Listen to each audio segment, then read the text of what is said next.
Bueno, vamos a ir a Hechos 9, la conversión de Saulo. Sabemos que Saulo viene persiguiendo a la iglesia, Saulo de Tarso, ¿no? Posterior Pablo.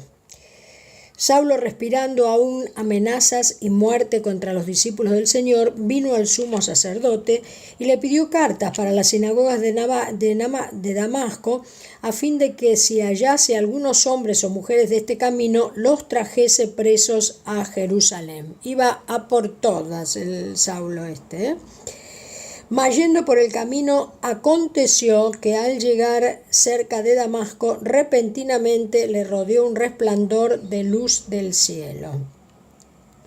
Y cayendo en tierra oyó una voz que le decía: Saulo, Saulo, ¿por qué me persigues? Tremendo este tema, ¿no? Cuando él pensaba que realmente él era el gran asolador, él era el grande, ¿no? Que iba y asustaba a todo el mundo y corría a todo el mundo. De repente, un resplandor de luz, así es nuestro Señor.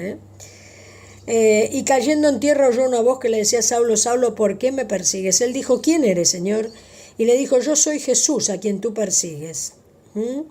Dura cosa te es dar coces contra el aguijón. Claro, ¿por qué?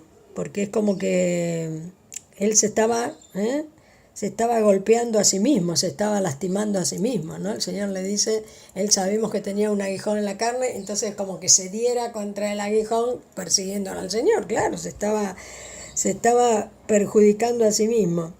Y él, temblando y temeroso, dijo: Señor, ¿qué quieres que yo haga? Y el Señor le dijo: levántate y entra en la ciudad y se te dirá lo que debes hacer. Tremendo el Señor, enseguida le da directivas. Y los hombres que iban con Saulo se pararon atónitos, oyendo a la verdad la voz, mas sin ver a nadie.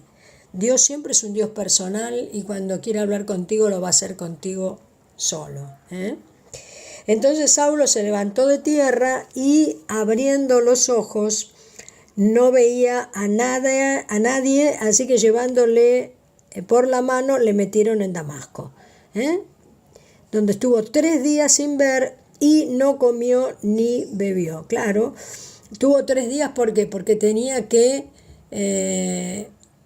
borrar la visión espiritualmente hablando, ¿no? Tenía que borrar la visión anterior y lo mismo, dejar de comer basura y empezar a comer realmente comida sólida.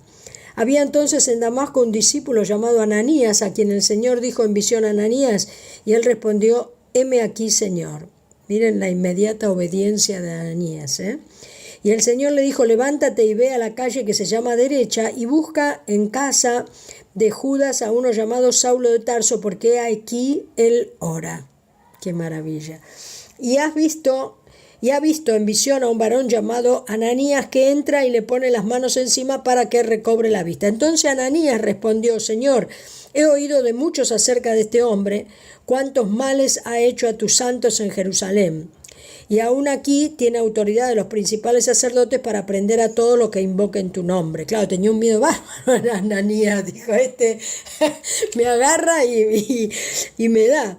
Muy bien. El Señor le dijo, 15, el Señor le dijo: ve porque instrumento escogido me es para llevar mi nombre en presencia de los gentiles y de reyes y de los hijos de Israel. ¿Cuántos queremos que el Señor nos elija? Bueno, ya nos eligió. Nosotros estamos llevando ya la palabra a todos. Claro que sí. Muy bien. Bueno, porque yo le mostraré cuánto le es necesario padecer por mi nombre. Claro, no es que solamente iban a padecer los que él perseguía, sino que él también iba a padecer por el nombre del Señor. Fue entonces Ananías, y además lo van a empezar a perseguir, porque claro, ahora quieren matar todos a Pablo.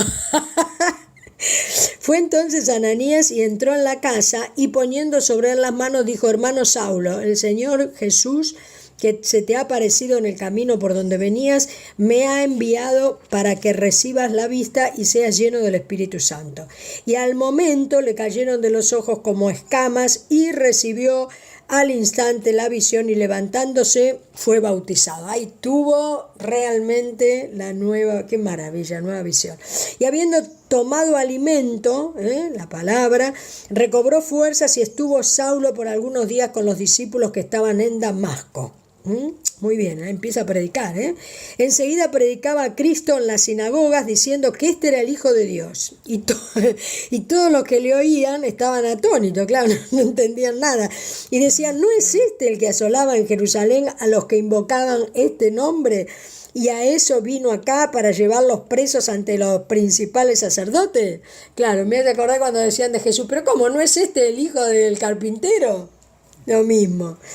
Pero Saulo mucho más se esforzaba y confundía a los judíos que moraban en Damasco, demostrando que Jesús era el Cristo. Además, qué impresionante, nada de me convierto un poquito o realmente voy a ver cómo es esto, una conversión ahí violenta de Pablo que empieza a hablar en las sinagogas y no le importa que le digan, pero ¿cómo? Si vos ayer estabas hablando en contra y querías matarlos a todos y ahora nada, el tipo tuvo esta revelación fuertísima, el Señor se le apareció y dijo, nada, no me importa nada, ahora sí, voy a dar testimonio de la verdad.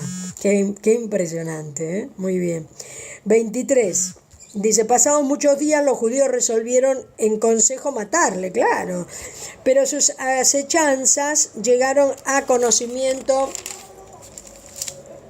de Saulo y ellos guardaban las puertas de día y de noche para matarle. Entonces los discípulos, tomándolo de noche, le bajaron por el muro, descolgándole en una canasta. Esto él le cuenta después en 2 Corintios 11, 32, 33.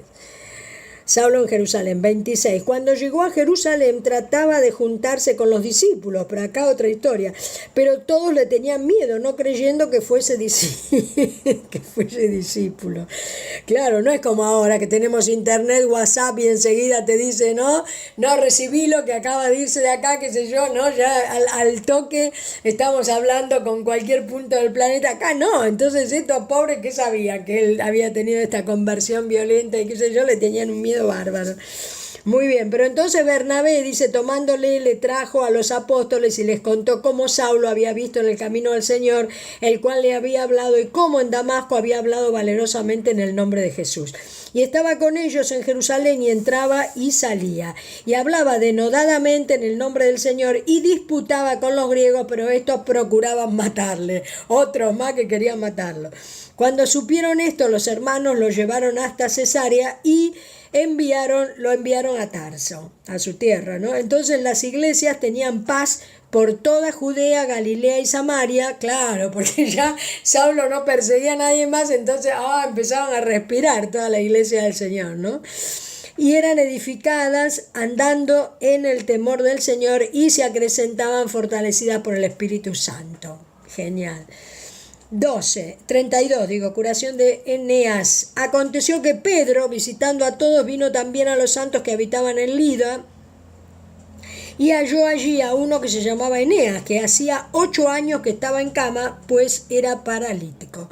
Y entonces le dijo Pedro, Eneas, Jesucristo te sana, levántate y haz tu cama. Y enseguida se levantó. Y le vieron todos los que habitaban en Lida y en Sarón, los cuales se convirtieron al Señor. Claro, la gente lo que quiere ver son sanidades, milagros, prodigios, ¿no? Claro, y bueno, bien, empiezan por ahí, el Señor no empieza por ahí, el Señor empieza por la sanidad del alma, en realidad, Dorcas es resucitada. Había entonces en Jope una discípula llamada Tabita, que traducido quiere decir Dorcas. Esta abundaba en buenas obras y en limosnas que hacía. Y aconteció que en aquellos días se enfermó y murió, y después de lavada la pusieron en una sala. Y como Lida estaba cerca de Jope, los discípulos, oyendo que Pedro estaba allá, le enviaron 2 hombres a rogarle, no tardes en venir a nosotros.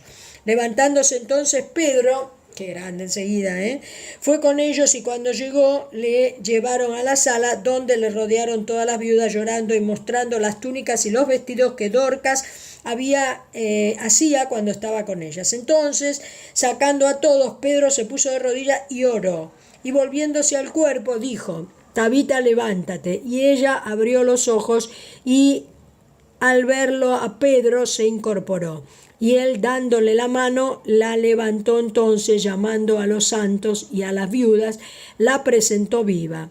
Esto fue notorio en todo Jope y muchos creyeron en el Señor. Y aconteció que se quedó muchos días en Jope en casa de un cierto Simón curtidor. Bueno, lo cierto es que además el Señor había dicho, ¿no? Mayores cosas que yo, porque además que alguno que no fuera él resucitara a un muerto era una cosa muy, muy tremenda. Ellos tenían una comunión fuertísima, evidentemente, con el Espíritu Santo, y entonces, bueno, todas estas cosas, claro que sí, que se daban, y además era un tiempo donde también necesitaban que se produzcan estas cosas para que la gente crea, ¿no? Porque claro, había tanta confusión y había tanta persecución y había habido tanta cosa bueno, que necesitaban esto. Maravilloso, Hechos 9 y maravilloso Hechos en general, es un libro que a mí me gusta realmente mucho.